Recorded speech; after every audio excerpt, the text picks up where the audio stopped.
ABC Listen. Podcasts, radio, news, music and more. Yvonne Orley grew up on Aboriginal missions in New South Wales. She was there as the child of the matron and the manager, and Yvonne loved living in the bush and being around other kids. But it turned out that Yvonne had much deeper connections to the country and the people than she knew at the time. As a young woman, Yvonne trained as a nurse, and while raising her 4 kids, she cared for many others, including people caught up in the AIDS crisis. Then one day, Yvonne's sister asked her to give up her house for a group of high-needs, mentally ill people looking for a home. And Yvonne said, yes. These were the seeds of a community that is still going strong 25 years later. Hi, Yvonne. Hello, Sarah. Let's start with your mum and dad, Betty and Fred. Where did they meet each other? Mum and Dad met each other through one of our extended family members, Uncle Keith Jones. His mother fostered my mother in her teens. Those days, they used to have dances which they called socials. Dad had just recently come out from India, 1947-ish, and his mother was a very strict matriarchal person who had him all tied up to marry another lady. Oh, really? Yes, she lived overseas, and she was that was going to be Dad's fate. But Dad was enamoured with Mum, so he said the only way that we can actually cinch this is to get married. So within 6 weeks they met and got married. Within 6 weeks? Yes. So you say that your dad was from India. Tell me about his family. What do you know about his childhood? So Dad's father was in the English Army in India, and Dad's mum, her father was French and her mother was Anglo-Indian. And so, you know, Dad grew up in a household where they spoke Hindustani, French and English. They had servants and they called them ayahs. And the ayah was feeding Dad opium to keep him asleep. And she found this out, and so she sent him off to military boarding school at 2.5. And so Dad has had a very strict upbringing. That kind of upbringing in India, and then, of course, there's partition in 1947, and it's after that he emigrates to Australia. Who did he come out here with, Yvonne? There was 5 in the family. My grandmother, my grandfather, and my step-grandfather. What about your dad's kids? He already had 2 children? Yes, I've got 2 elder brothers. So when your mum got married to your dad at 20, it wasn't just a husband she was getting, but 2 children? Yes. And then straight away I was born in a couple of years later. So here's this 20-year-old with 2 children and a whole extended family of a mother-in-law who was quite demanding. And I don't know how she did it. She had a child every 2 years until there was 8 in the family. So that's your dad's background growing up in India and coming out to Australia where he meets your mum at a dance at Sandgate. What about her childhood? Where did she grow up? For 6 years, Mum was brought up by her grandparents. Her grandfather, he was Irish as you can. Her mother was Eliza Ty. She was an Aboriginal woman, your grandma? Yes. And Mum used to sing all the time when she's hanging clothes on the line and everything, and she used to sing all these Irish ditties, and she very much identified with the Irish side. So your mum lived with her grandparents, her Aboriginal mum and Irish dad, but then also ended up on a mission with her own mum. What do you know about that? So when her mother married, they came to pick Mum up, and Mum said she remembers screaming and crying because that was the only home she knew. And so she didn't want to leave her grandparents. No. So, and it must have been quite traumatic because it was quite clear in her mind still. And did you ever hear from your mum about what that time at the mission for her was like? No, when she was moved from the family, she seemed to close the door on that, and she did not want that to be part of her life at all, and she just was focused on the Irish part. So, although it wasn't something she spoke about, she'd spent part of her childhood as a resident of an Aboriginal mission. Yes. How did she end up on one again as a young married woman? When Dad moved from India, he was a sub-inspector of police during all the riots and everything of Indian independence, and he was a very good manager and very humane sort of a person. And this other one of his officers was already in Australia and reached out to him and said, why don't you work with the Aboriginal Welfare Board? You'd fit very nicely with that. They were first of all at a station in Cowra. Did your mum, was she open to the people there that she herself was also Aboriginal? She didn't discuss that with them because she had to maintain her position. In those days, they used to have this white glove thing where the manager's wife went to the house with this white glove and used to check on everybody's house for cleanliness. Good God, I wouldn't pass once if that happened to me, Yvonne. And so what the poor Aboriginal people were in fear that if their place wasn't classed as okay, their children could be taken from them for being, unclean premises. So they used to over-clean everything. But Mum stopped that practice.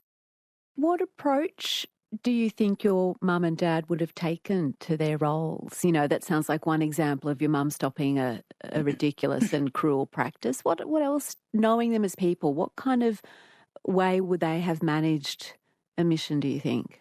Look, Mum and Dad were very people person. They're people that talk to everybody. And they loved Mum and Dad because Dad used to try and help them with employment, all their activities, that were happening for them. He was very supportive and understanding. You had these two older brothers from your dad's first marriage. What other siblings came along? So 16 months after I was born, my blonde, blue-eyed sister rocked up, and Mum always thought that she was the German lady, the next bed's child, until another one rocked up a few years later.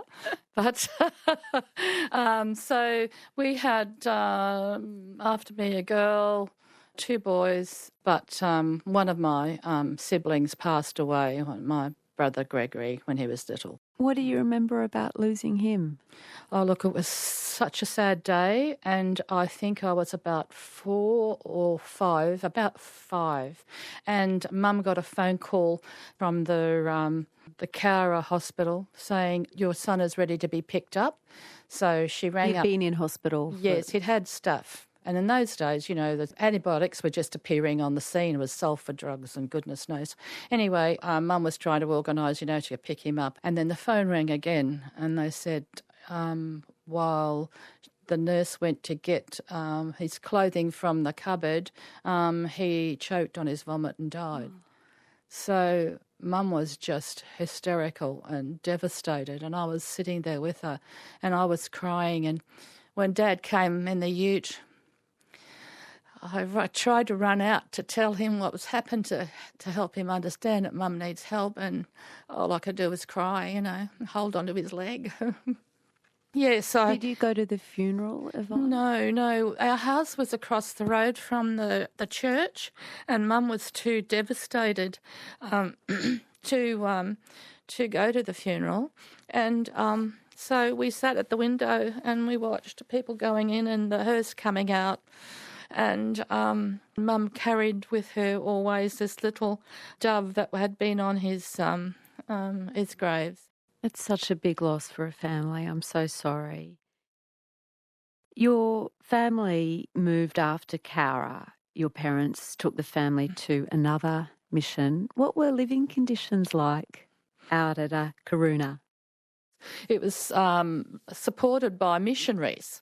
And so it was very churchified. It was very, we had Bible study on a Wednesday, youth on a Friday, church in the morning and afternoon on a Sunday. All the activities revolved around that. And it was sort of very much a meld between Aboriginal culture and faith. How did you feel about all that praying and singing? Oh, look, I was all part of it. I was just part of it. I used to walk around the house singing hymns, carrying the Bible around. Dad used to read the Bible at meal times, and we all said grace. I was there before electricity came out, so we used to have a generator shed. It was our responsibility to generate this electricity of 110 volts. Also, we didn't have town water, so we all had tanks and we had artesian bore. And how did you wash yourself? What do you remember about that? Well, that wasn't very often. It was the top and tail between the Saturday night bath that everybody had. And either start at the beginning and it's clean and low, or deep and filthy. Sitting all in the bath, 3 or 4 of us. And, there was a chip heater where we used to have to cut up all the wood and, put the chips in there to heat the water up, and make sure that it didn't boil dry because it would explode. They'd always tell us. Washing was, we used to have a thing called a copper, and it was a big round tubby thing that was encased in like a fireplace underneath, and you put the fire. And so Monday was the washing day, and then you soaked all the sheets and stuff overnight in this water, and then you boiled it up in the morning, and you had this mangle, this thing that you put the things through into these 2 cement tubs, to rinse them out. But that took all day. And you'd help with that, the kids? Oh, just, I was a kid, and Mum used to have ladies from the mission station that they used to give a wage to help in the house, because Mum had her jobs to do as well, What about hair washing? We had Sunlight soap. Sunlight soap was the go-to. So you wash your hair with Sunlight soap. We had a little thing for the sink to do the dishes, which had like a little cage with the Sunlight soap, and you swish it through the hot water. The laundry was done by grating the Sunlight soap into the... One solution for everything. Yeah, that's it. Oh, and if you had dandruff, there was a soap called Sedell soap, and it smelt like coal tar. It was horrible. You started at the Aboriginal school on the mission at Croona. Why did your mum decide you had to move into school in town? I learnt a lot at that school about activities of daily living and life in general. But anyway, one day one of the girls came up to me and told me that she was my cousin. So I was so excited about that. I ran home, told Mum, I've just met a cousin. And immediately Mum ripped me out of the school. I started the school and to go to the white kids' school, which was in Croona. At that point, your mum was wanting to separate you from that part of the story and keep it secret, I guess, from you. In the mid-60s, your family moved to Brisbane. What was going on with your dad's health, Yvonne, by that stage? Oh, look, Dad and Mum had moved from the mission stations because they're restructuring them a different way without a manager on site. So Dad went into a poultry business with my grandmother, which unfortunately was the same sort of time as they start to put a tax on chickens, and the price of food went up. So they lost that business. But in that year, Dad, who had asthma and smoked a pipe, mind you, developed pneumonia 3 times in that year. So then he got emphysema, and he had to pull back from work, and he wasn't well enough to actually work. So what did that mean for the family? How did you get by? So my mum, who is an amazing woman, we had just subdivided the land for my grandma, 7 acres to a 2.5 acre block, and we just purchased all white goods to go into there and a mortgage on the house. So Mum had to work 3 jobs, 7 days a week for at least 5 years that I can remember to pay all that off. And were you expected to help out as well, you and your siblings, financially? Yes, well, when I was 13, I put my age up, and in those days they didn't require birth certificates, so I put my age up, and I started work at Darra Delicatessen on Station Road at Darra. What were they selling in Darra Delicatessen? Oh, Dairy Queen and all the continental foods, which I got to know. That used to get me $3. I went to a place near the Coconut Grove in Inala. It was a grocery store. Mr. and Mrs. Vodanovic, I love those people, were there. And they became family. Those people who manage those places, they became family. And so I worked there from 9 until 6 on a Sunday, and I got $6. So I had $9. So I gave Mum $6, and I had the $3 to buy my uniforms, pay for my schooling, any other bits and pieces that I needed. You met your future husband, Ivan, while you were both at high school. Tell me about him. Oh, he's a lovely man. He'd just come back from a year off school. His parents had gone to live in Italy for 6 months, and so then he went to work on the roads for 6 months. So he's quite a mature-minded person, and I think what attracted to me was he's very much like my dad. Very responsible, very gentlemanly, that sort of person. And so I was 16, and I think for his birthday, I gave him a carton of B&H. A carton of Benson and Hedges. It was a different time, Yvonne. That's right. So, because he was a smoker at that stage.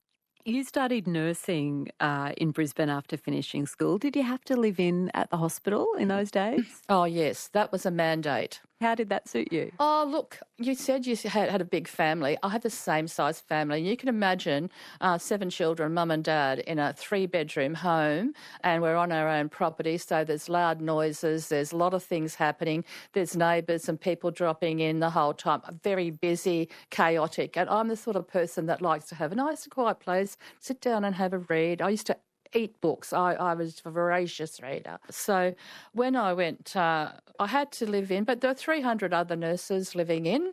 And you're telling me even with 300 other nurses, it was quieter and more ordered than life at home? I had my own room. I see. My own room, Sarah. It was like heaven. I could study. I could do whatever I wanted to do. I didn't have to put the dinner on for anybody. So you and Ivan were still, were going out at this time. Were you able to continue your training after you got married? Was that frowned on, or how did that work? Yes, was it frowned on? I was just treated like I was something so weird. Because even doctors would stop me in the corridors and say, "Are you married?" And I go, "Yes." They go, "Oh, my goodness." It was unheard of. If you became pregnant, you had to go.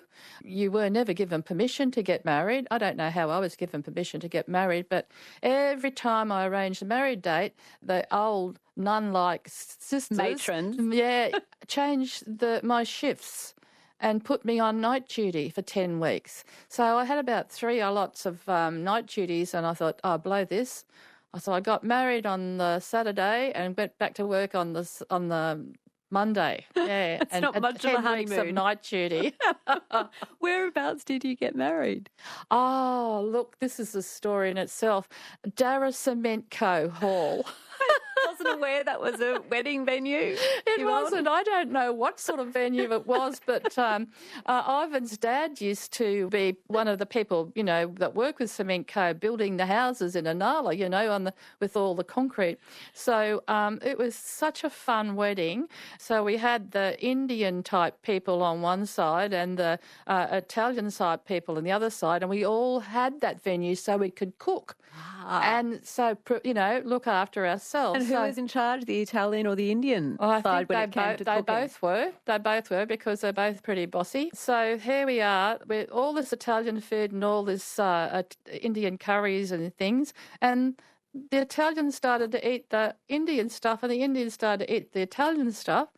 And the funny thing was, why it was such a great wedding, was... the big barrel that you have the beer in, we couldn't get the cork thing in it and someone had to go off it. So while they were away, everybody was drinking spirits. And so everyone's dancing and singing, including the minister. He did a Jake the Peg. It It was really fun. It sounds like an absolutely great wedding. How quickly did you and Ivan start having kids of your own? It was a couple of years. I was 23 when I had my eldest son, Ben, who's now turning 51. And were you able to lean on your own mum when your kids were little? My mum has been a continued mentor and support for me her whole life. You know, like I didn't drive till I was 28 because everywhere I went was with Ivan anyway, and had a handful of children. So I used to sometimes be there, as you know, mothers trying to get things done with my pajamas on a dressing gown, and it's still 10 o'clock in the morning.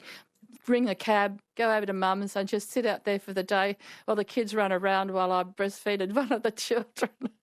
You know, so it was great. She was always a home to go home to. You and Ivan had 3 kids together. What ended up happening with your marriage? We were just good friends, and we still are good friends. You know, it was an amicable move, and we discussed this for a while. We tried it for a while, and he's very much a businessman and into that sphere, more left brain. I'm really right brain. So we agreed to co-parent the children, and we've done that. And our children were never messed up with any fighting or anything like that. We are very respectful to each other, and we can ask the children to respect each other, so that the children have had that sort of buffer going through. You weren't done with having kids yet, Yvonne. Tell me about your last daughter. Oh, my last little surprise came when I had my Lizzie. After my divorce, I had a relationship with a Greek person who was a friend of my brother's, and I had my last daughter, Elizabeth, Lizzie, named after Mum, 1 month before I turned 40. My eldest son, there's a 16-year gap between he and Lizzie. But as someone who was also a surprise at the end of the line, it's good. The last daughters are the best, in my view. Keeps me young-minded. How did you start working with AIDS patients, Yvonne? Look, that was in 1989. I had previously worked in Expo 88, bought all the kids' season tickets, gave up everything, did Expo 88. What a fantastic thing. And then I thought, I think I've got to get a real job. And so I started looking at papers, and I saw this ad for a medical AIDS team nurse. So I went for the interview, and lo and behold, was one of the nurses who knew of me from nursing, and she knew my skill set. And she said to me, Yvonne, I'm sorry you didn't get the position you've applied for, but we want to create a position for you that we think that you do very well with, and it's setting up the AIDS control teams for the state. What did that mean? So that means that it's like a task force of key stakeholders looking at the issues that need to be addressed at a local level for the AIDS epidemic that had just hit us. And the major aspect of it was the Gold Coast. So I used to drive daily down to the Gold Coast and back. It involved not only work with that, it involved contact tracing, it involved telling people that they had contracted someone with AIDS. And tell me about what that process was like. I mean, how would you approach that? What kind of stories have stuck with you from that time? Oh, look, the worst case scenario is of a young woman who her first sexual episode contracted Hep B, AIDS, the whole lot. And I had to, see my colleague speaking with her mother there saying, this is virtually a death sentence in those days. There was a time where there was so much fear and prejudice around people who were HIV positive. Did you have to go on a bit of your own inner transformation, or did you have second thoughts about working with people who had this disease, or how do you remember feeling about it at the time? No. I'd worked with people in infectious diseases when I was part of my training, so I knew all the protocols. I understood the situations they were in because I had to sort of meet people for contact tracing and park my car around the corner so nobody knew, and I didn't To dress... protect their privacy? Yes, and so I didn't wear anything that looked like I came from a government agency. I looked like a friend talking to them in the park. So it was very hard. And talk about other things is it wasn't just young men and men. There were men that were married, the bisexual men. There were mothers who'd had transfusions. There were children who had haemophilia who were infected, and sometimes quite a few members of that in the family. So it was quite, the ramifications of AIDS hit a lot of people, and so many deaths, so many funerals I went to. Tell me about the boarding house in Ipswich that your sister Rosemary was working at. This was like a fallout. They talk about deinstitutionalisation. So there was a thing called Project 300 and a few other things, Bailey Henderson, Woolston Park, devolved people from long-term mental health facilities into the community, except they did a lot of good work on their side, but they didn't do the work that was needed in the community. So these people were sent to boarding houses. So with no support or... No, and the people that were in the boarding houses, their skills were limited in how to deal with this situation, and they did their best, but there was aspects there where abuse and neglect. And is that what your sister told you about? What did she tell you that was going on? There was financial abuse, there was sexual abuse, there was neglect of people's mental health. It was a really terrible situation. She tried to address it. She tried to speak to people she felt would actually provide support and, help, and it wasn't forthcoming. People just stood back. No, it's not our problem. She managed to get 8 residents who were in the worst condition moved out of that boarding house. Yes. And what did she ask you? Well, Mum had got married to this lovely Irishman, and she'd put an extension on my house. And so then she decided that she would go down to live at Chindera with him.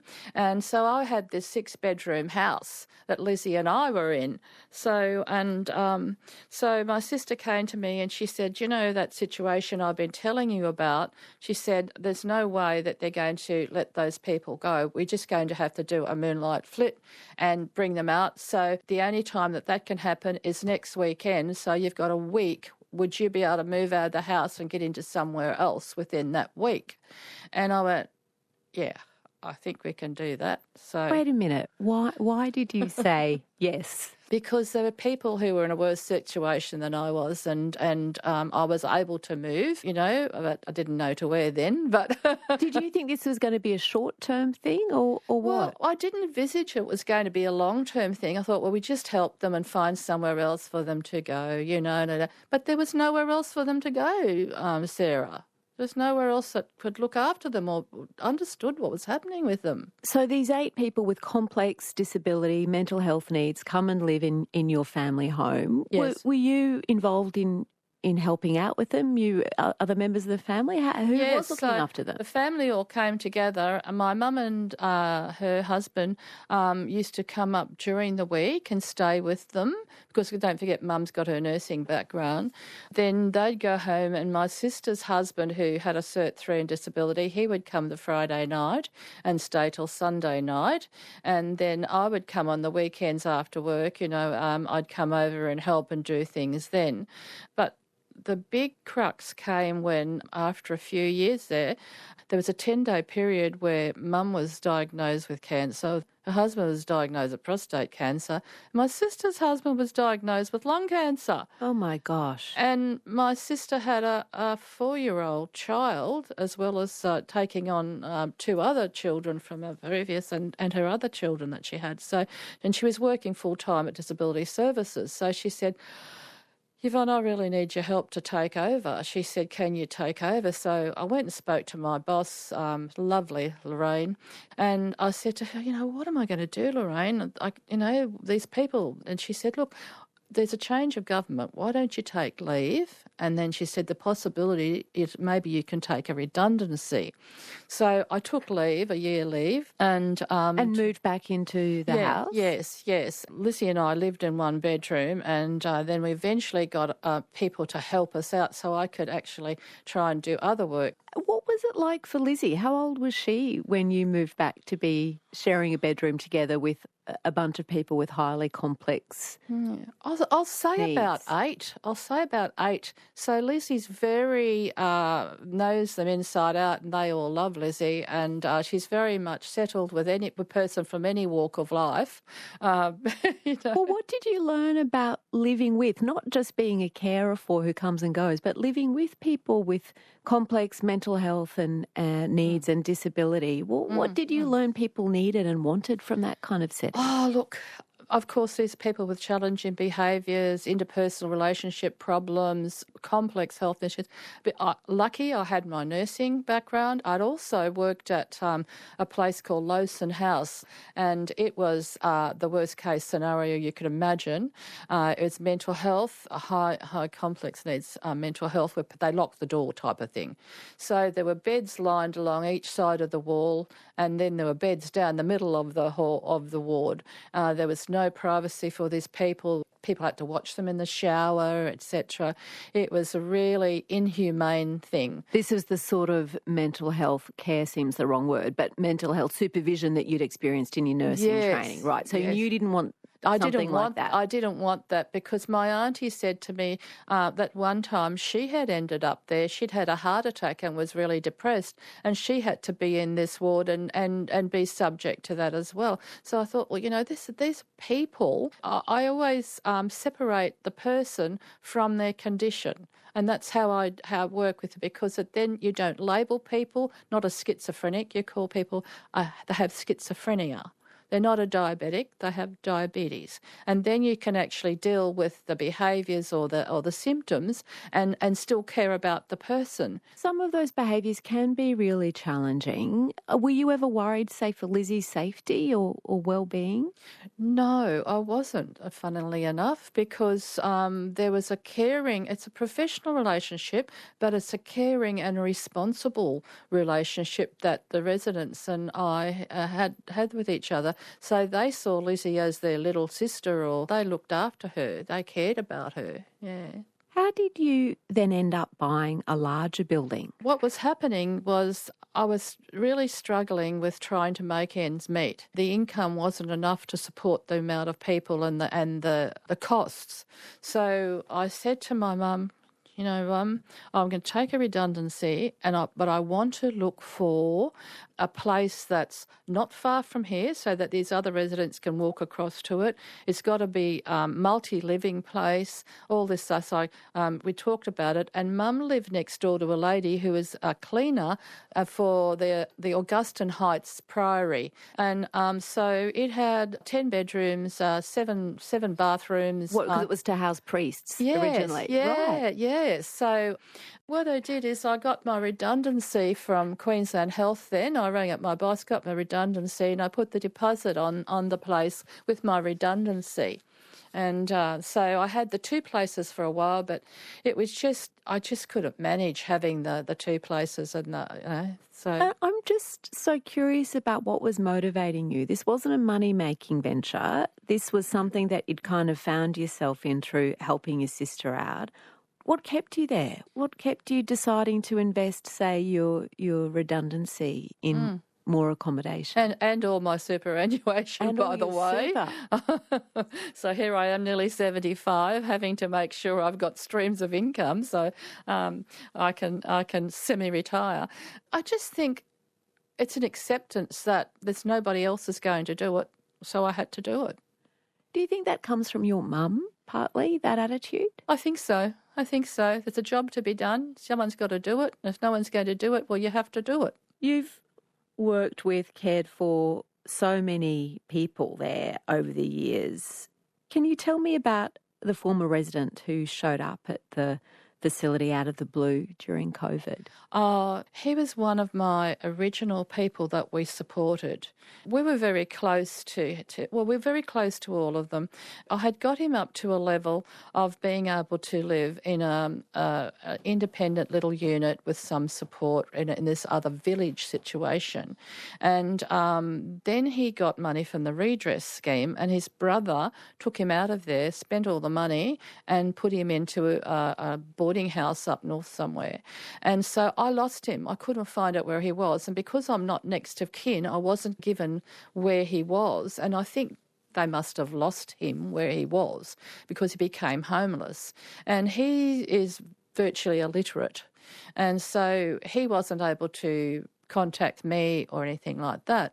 So he made his way down to the valley, which used to be where he was homeless and his old stamping grounds.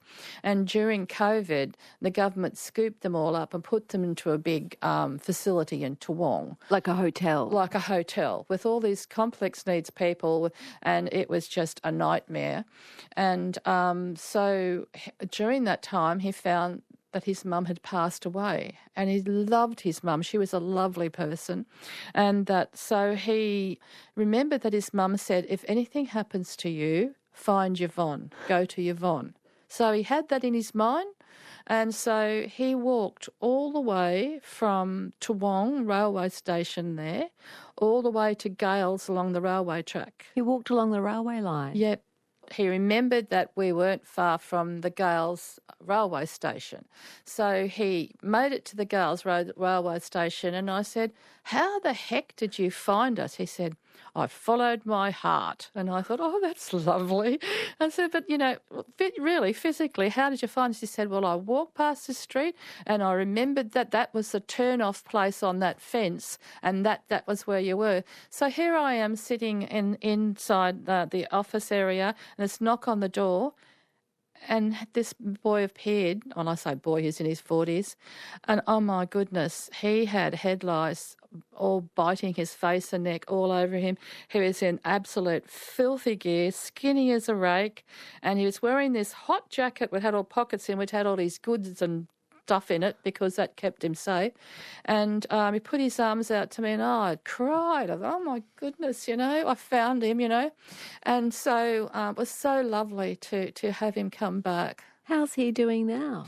He went through a period of time where he was having a lot of seizures and everything. There was a problem with his medication. The doctors didn't find out until recently. But then when they found out there was a toxicity from his medications, he came back to consciousness. I had this phone call. Hello, Yvonne. I went, oh my goodness me. And I had this conversation as if nothing had happened. And he comes over to visit me, and I see him for his birthday and things like that. It's been 25 years that you've been running Orley supported accommodation. What have you learnt about what's most important for your residents? I mean, they've all got different needs, I imagine, medically or behaviourally, but what's the kind of core thing that you think you provide there? Look, luckily my accommodation is nice. It's got, carpets, it's got air conditioning, it's got their own ensuite thing, but not all accommodations like that. It's not really about the bricks and mortar. It's about the environment that you create, that people feel safe, acknowledged. These are people who are all trauma. They have all had trauma all their life. They've been kicked from pillar to post. No one understands them. They burn out families. They burn their bridges. They've got no relatives or anybody who cares about them. And they might be okay for a while, then all of a sudden they'll have an episode, and then they act out. So being in this communal environment is with other people who understand them.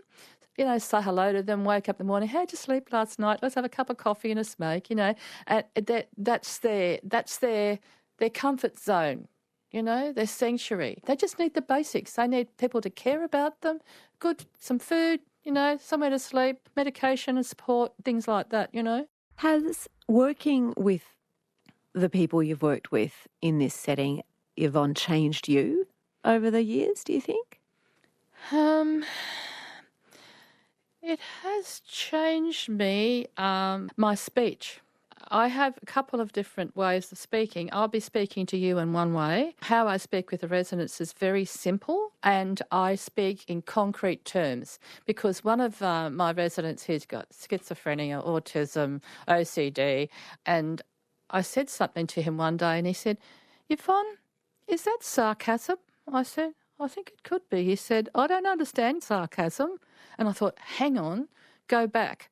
This is concrete thinkers. You have to speak in concrete terms. You can't say, oh, this situation looks like that or whatever to draw their attention to. And you can't give people lots of information at a time. So my speech is different. And obviously I've given up my career, I've given up time with my family and my friends, things like that. So I've had to talk to myself about broadening my worldview, that this blinkered thing of just focusing on these people all the time is an aspect of my life. For me to be able to continue mentally and physically, I have to do other things. So I'm very involved with other community activities because I come home and I just defrag, whereas at some stages I've lived for 4 years at a time with them without a day off. I have to have that balance. And all workers, ambulance workers, police workers, that's what we are. We're those workers right in that war zone, if you like, and you have to have a life balance, otherwise you go crazy. When you were living on the missions as a kid, your mum didn't tell anyone, including you and your siblings, that she was Aboriginal. How did you find out more about that part of her story? I was speaking to my cousin recently, and he was the one that came up from Kamilaroi. We're Kamilaroi background, northern New South Wales. So he came up to speak with my sister Rosemary. And he came up and said, you've got a whole big family of people in New South Wales where cousins and uncles and aunties are all there. Oh, blew our minds off. My goodness me, Was your mum still alive when this happened? Yes. And was she interested in connecting? No, she wasn't. She did have one visit down with us because we sort of, Mum, you've got to come with us. And we met the whole family down there, but that was the last time she met with them. Two of her brothers, her younger brothers, did come up to say hello to her, and she was very welcoming with them and loving with them, but she just did not want to be associated with her Aboriginal side. What about you? How did you feel learning this about this part of your story, that you've got Aboriginal heritage and Aboriginal family? How did you respond? The first thing for me was validation. That's why I feel that, when I go towards that place, I feel like a magnet's pulling me.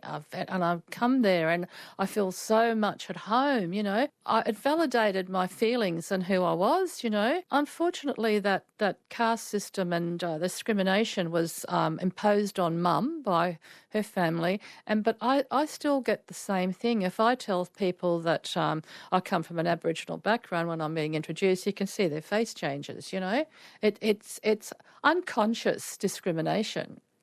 People don't even know that they are racist, It's very hard. So Mum would have had to put up with that for so long. I felt sad that she had to do that.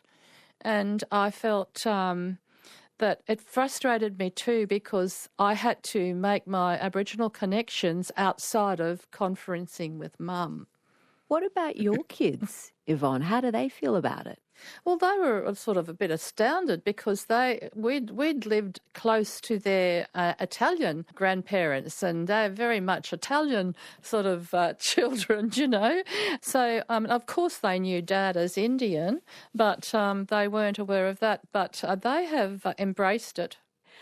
In learning more about your Aboriginal family, you learnt that one of the missions you'd lived on is actually your traditional lands. Tell me about that. Yes. So I found out from my cousin this is where my grandmother was born. This is where she, that was her birthing place. This mission out at Karuna. Yes, well, hello. And so I learnt about my grandmother. She was amazing. She had 12 children, but many others she brought up. When she died, I think there was more than 1,000 people at her funeral. All the streets were lined with the police. There was the Tenterfield closed down. She was the first Aboriginal woman to chair the CWA, and she did a lot of work with people. And you've been back there to that country where your grandma was born and where you lived since finding this out. What was that like? Yes. How was that visit for you? Oh, look, my eldest son was an ambassador for Australia Day Awards. He said, Mum, I've chosen Karuna because I'd like to go back to country with you. And so I took Lizzie. So I thought, how will I go about this? The mayor was really helpful, pointed me to people that I'd to reconnect with. My grade 2 boyfriend is 70 years old now. And, I made connections with people. The people were very supportive. So I thought, you know what? I remember those names of a lot of the people, and I'm going to go to the little cemetery and I'm going to pay my respects and start with that, right? So we're driving along this dusty road that goes to the mission station, and then in the distance I could see this whirlwind coming up. And the kids said to me, Mum, look at that whirlwind. And I said, that's amazing, isn't it? You know, just come spread out of the ground, no wind around, there's this whirlwind. And so we pulled up at the cemetery and the whirlwind spiralled itself right up in front of me and stopped right in front of me. And I just got the chills. What did that say to you? What was happening? It felt like it was a welcome, like I've returned home, you know. And the children they all felt it, and we just sort of held onto each other's hands and sort of went into like a meditative space and felt like we were like absolutely rooted to the ground. It was like, you're back, you know. I'd come back, and it was an amazing experience, you know. I think Aboriginal people are very much closer to the spiritual aspect of the land, and, you know, so it connected me. Yvonne, it's been a real pleasure to meet you and hear something of your big life story. Thank you so much for being my guest on Conversations. Thank you very much, Sarah. I've really appreciated the conversation. Yvonne Orley was my guest on Conversations today. This conversation was recorded on the lands of the Turrbal and Yagara peoples and produced by Jen Leake. Nicola Harrison is the executive producer of Conversations. I'm Sarah Kanoski. Thanks for listening. ABC Listen. Podcasts, radio, news, music and more.